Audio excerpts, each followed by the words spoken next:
வணக்கம். நான் சரஸ்வதி மோகன்ராஜ் பேசுகிறேன். இப்போ இந்த கத்திரிக்காயும், தக்காளியும் வச்சு என்ன செய்ய போகிறேன்னா, ஒரு குழம்பு செய்ய போகிறேன். இப்போ இந்த கத்திரிக்காய வந்து எங்கள் தோட்டத்தில் காய்ச்சது. வெங்காயத்தை சீவிட்டு, தக்காளியும் சீவிட்டு, நான் வந்து இந்த பேனில் இந்த கத்திரிக்காயை மெலிசா அரிஞ்சு, அதை எண்ணெய் ஊற்றி எண்ணெயிலேயே வேக வச்சு ஒரு குழம்பு செய்ய போகிறேன். பருப்பு, புளி, மிளகாத்தூள், நம்ம தனியா போட்டு அரைக்கிற மிளகாத்தூள்லாம் போடாமல் செய்ய போகிறேன். இந்த அரிஞ்சு சீவி வச்சுருக்கேன் பாருங்கள். காய் சீவுறதில் தக்காளி, வெங்காயம், பச்சை மிளகா, பூண்டு இதெல்லாம் சீவி வச்சுருக்கேன். ஒரு சட்டி வச்சு வானல், மண் வானல், இதை வந்து எண்ணெய் ஊற்றி கடுகு போட்டு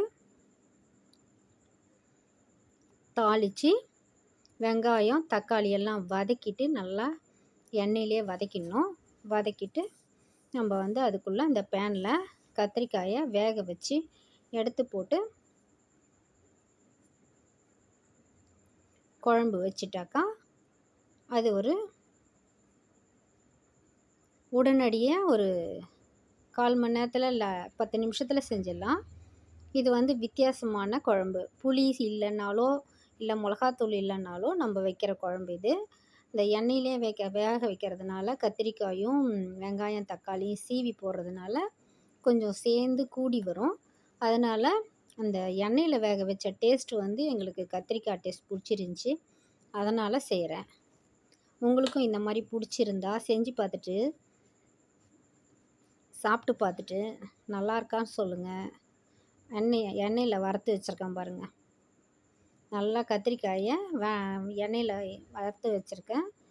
உப்பு, மஞ்சத்தூள், வெறும் மிளகாத்தூள் போட்டேன் நான். தனியாத்தூள் கலந்து போடலை.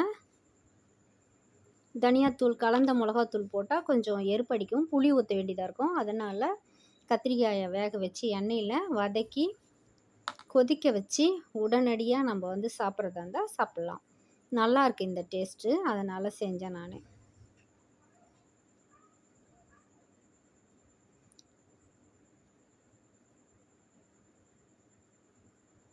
நல்லா வதக்கிடணும். கொஞ்சோண்டு தண்ணி ஊற்றி, நமக்கு நிறைய தண்ணி ஊற்றா தண்ணியாக இருக்கும். அதனால் கொஞ்சோண்டு தண்ணி ஊற்றி அதை கட்டியாக நம்ம காரக்குழம்பு மாதிரி சாதத்துக்கு, சப்பாத்திக்கு, தோசைக்கு போட்டு சாப்பிட்லாம். இந்த மாதிரி செஞ்சு பார்த்துட்டு எனக்கு லைக் பண்ணுங்கள், ஷேர் பண்ணுங்கள், சப்ஸ்கிரைப் பண்ணுங்கள், கமெண்ட் பாக்ஸில் கமெண்ட் பண்ணுங்கள் எப்படி இருக்குன்னு.